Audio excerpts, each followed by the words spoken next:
nebo tolik opakované perimyokarditidy, ale i velmi nebezpečné intraarteriální nitrotepené trombozy, které mohou člověka zabít, cévní mozkové příhody, stresovou kardiomyopatii, infarkty myokardu. Na tomto grafu špatně korigovatelné hypertenze nebo nově vzniklé hypertenze a poruchy rytmu. Těch já jsem viděla nesmírně množství ve smyslu různých taky arytmií, ale i ve smyslu poruch vedení z ruchu, kde víceméně docházelo i opravdu ke synkopám kvůli asystole, kdy vlastně u mladé, to byla mladá naše sestřička, měla pauzy víceméně, které vznikly velmi brzo po očkování. Já bych se tedy zaměřila trošku na ty perimyokarditidy, protože o nich je nejvíc vidět. V čem jsou, to je strašně záludné onemocnění z toho důvodu, že v mnoha případech prochází nebo probíhá zcela inaparentně. Má první fázi nějaký tedy přímý poškození myokardu, ten myokard na to reaguje nějakou imunitní reakcí a pak nastává fáze rezoluce, buď to se ten myokard uzdraví, anebo přechází do vlastně chronické fáze, ale bohužel myocyty jsou buňky, které neregenerují. Tudíž pokud dojde k nekroze myocytu, tak je nahrazován jizvou. Tudíž v mnoha případech může dojít k tomu, že vlastně přechází do chronické formy, dochází k fibrotizaci myokardu, k zánětlivé kardiomyopatii i až k vývoji samozřejmě dilatační kardiomyopatie, což je závažné onemocnění. Takhle vypadá jedním z projevů myokarditid jsou arytmie. Tam na horním obrázku vidíme akutní myokarditidu s typem tachyarytmí, komorových arytmí, životu nebezpečných. Dole je obrázek u chronické myokarditidy, která se zahojila tou jizvou a je ohrožená arytmiemi úplně stejně tak. Jelikož se ve VARSu sledovacím systému americkým objevil nárůst myokarditid, tak zasedala Advisory Committee, bylo to červen v roce 2001, CDC a musela reagovat na to, co prostě ty pasivní vlastně sledovací systémy nežádoucích účinků nahlásily. Vlevo jsou sloupce, které byly očekávané, to znamená, máme druhou dávku a sedmidenní výskyt a ty červené čísla vidíte, že to jsou prostě hlášený, nečekané nárůst myokarditid právě vlastně v nízkých věkových skupinách a to tedy mnohonásobně. Takže na základě tohoto vývoje CDC konstatovalo, že vakcínou navozená myokarditida je reálná, ale ve všeobecně, že je vzácná a mírná.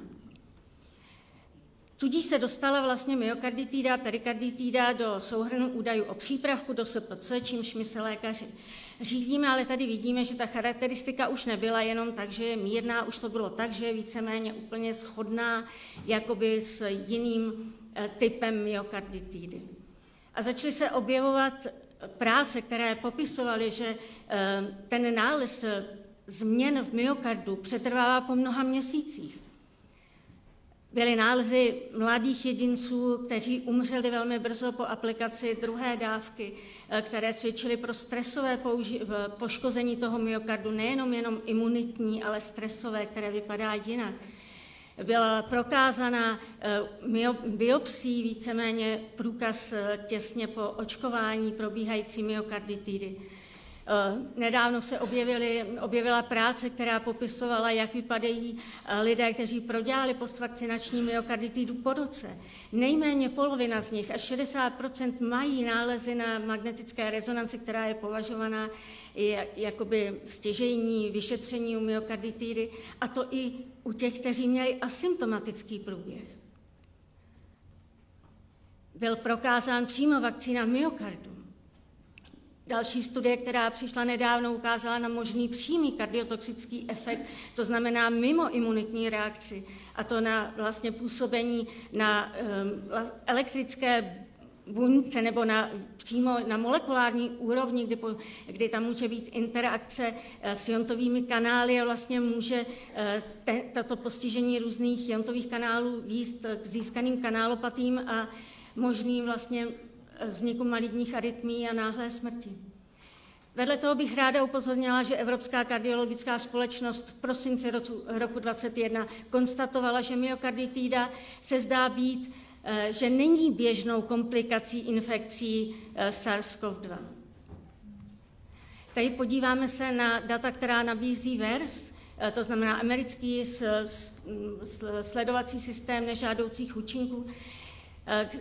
K dni 27. říjnu vlastně nahlášeno 1 605 764 hlášení, z čehož je přes 36 000 podezření na úmrtí. V těch grafech bych ráda upozornila na takzvanou tamhle kolonku permanently disabled. To jsou lidi, kteří jsou tedy doživotně poškození. A když je rozklíčujeme, vidíme, že to jsou hlavně lidé v mladších věkových kategoriích. Ten graf ukazoval hlavně nárůst té mortality, to znamená podezření na úmrtí po vakcíně. Tady to je stejný systém, jenom zaměřený na myokarditidy. Vidíme šipkou obrovský nárůst v čase, který je bezprecedentní. Nahoře ten graf rozděluje vznik myokarditidy po první, druhé, třetí, čtvrté dávce. Vidíme, že nejvíc je to po té druhé dávce. A ten graf vlevo dole ukazuje srovnání, často nám je říkáno, ale teď ona ta flu vakcína nebo vlastně vakcína proti chřipce také dokáže způsobit myokarditidu. Tady vidíme ty rozdíly. Červené jsou RNA vakcíny, a modrá je flu shot. A nedá se argumentovat jenom tím, že se vypíchává nebo že prostě se aplikuje mnohem více mRNA vakcín než vakcín proti chřipce, protože v Americe je víceméně v řadě zemích povinné očkování proti chřipce, a to včetně dětí. Takže se vracím k tomu obrázku, které jsme viděli, protože v čase se nám objevuje nová diagnóza, která se nazvala SADS, Sudden Adult Death Syndrome, syndrom náhlého úmrtí dospělého. Dokonce v Austrálii doporučovali všem lidem mladším 40 let preventivní kardiologické vyšetření, že se bude dělat registry a budou se zkoumat tento jev. Já musím říct, že tento fenomén není nový. To není nic nového. Jestli něco nové je, tak je nárůst nevysvětlitelných úmrtí z kardiovaskulárních příčin. Už v 70. letech v kardiologii je postulován tzv. Syndrom náhlé srdeční smrti. Vědecká literatura zabývající se tímto syndromem je velmi rozsáhlá. Příčinou náhlého úmrtí je nejčastěji životu nebezpečné komorové arytmie v důsledku dříve nediagnostikovaných onemocnění. U starších sportovců to může být akutní koronární příhoda. Komorové arytmie jsou známou komplikací myokarditid. A právě zvýšený výskyt myokarditid je spojován s aplikací mRNA vakcín. Dostáváme se tedy zpětně ním. Se zůstává, že tam rozpadá.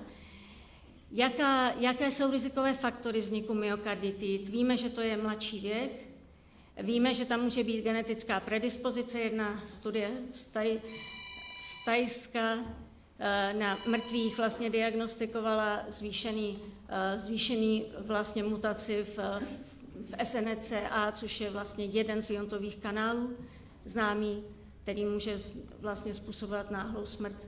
Víme o tom, že jsou určité šarže, které sebou nesou větší výskyt závažných nežádoucích účinků.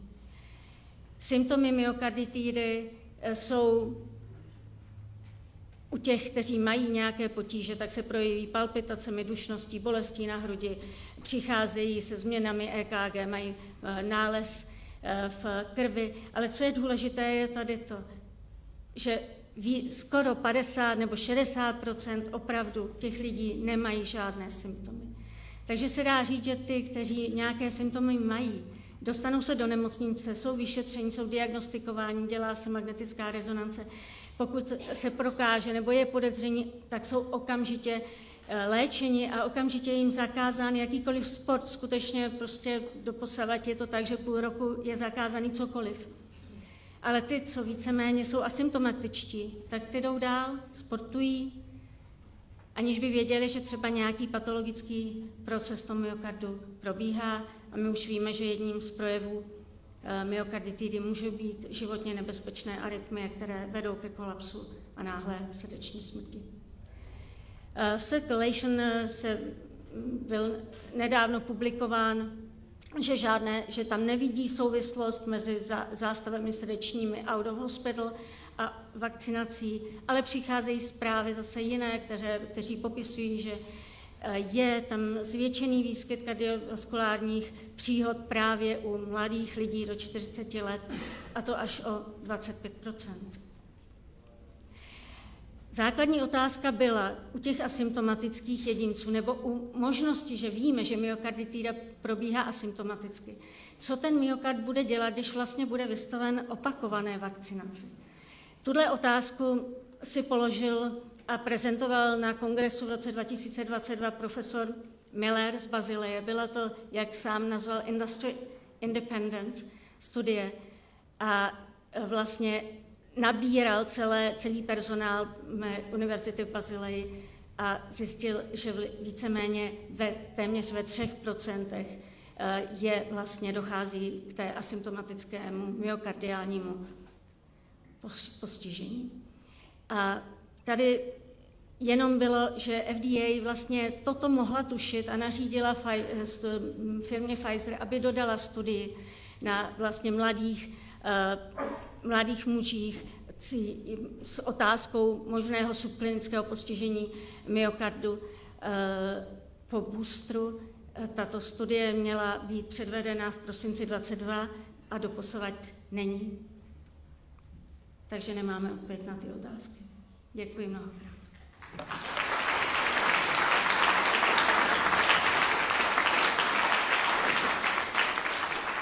Děkuji a než předám slovo dalšímu řečníkovi, chtěla bych vás požádat, abyste se postupně chodili občerstvovat, protože dáme si takovou kratší pauzičku, ale byli jsme upozorněni ze sněmovny, že ta kapacita toho předsálí není tak veliká, aby unesla najednou přes 200 lidí. Takže v průběhu nějakého času si tam klidně chodíte na občerství. Nyní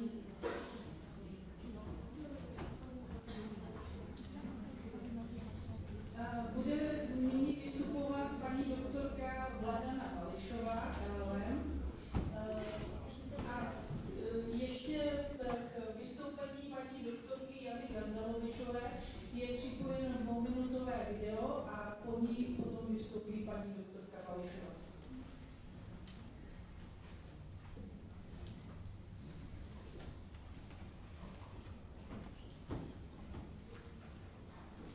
Především krásný den, jsem Jana Vůčková a chtěla bych vám říct o mém bratrovi. Můj bratr Petr Prousek učil na plzeňském gymnáziu, tělesnou výchovu a zeměpis. Byl to velmi oblíbený učitel a zdravý člověk, zdravý chlap prostě. Byl humaniton, sportu se hodně věnoval. 21. prosince 2021 šel na 3. dávku vakcíny Moderna a 24. prosince už byl mrtvý. Dopoledne na ten štědrý den kolem 10. jsem s ním ještě měl hovor, povídali jsme si, těšil se na štědrý den, prostě na ten večer a měl se projet na kole a když potom přijel, tak zřejmě se něco stalo a případně ho tam nešlo mrtvýho, takže ve 12 hodin odpoledne už byl Petr mrtvý. Pro mě prostě to je něco nepředstavitelného, já bych se smířila s tím, kdyby měl rakovinu, ale toto já beru jako naprosto zbytečnou smrt. Postihlo to celou naši rodinu, protože s tímhle se nedá smířit, nedá nikdy. A vlastně když on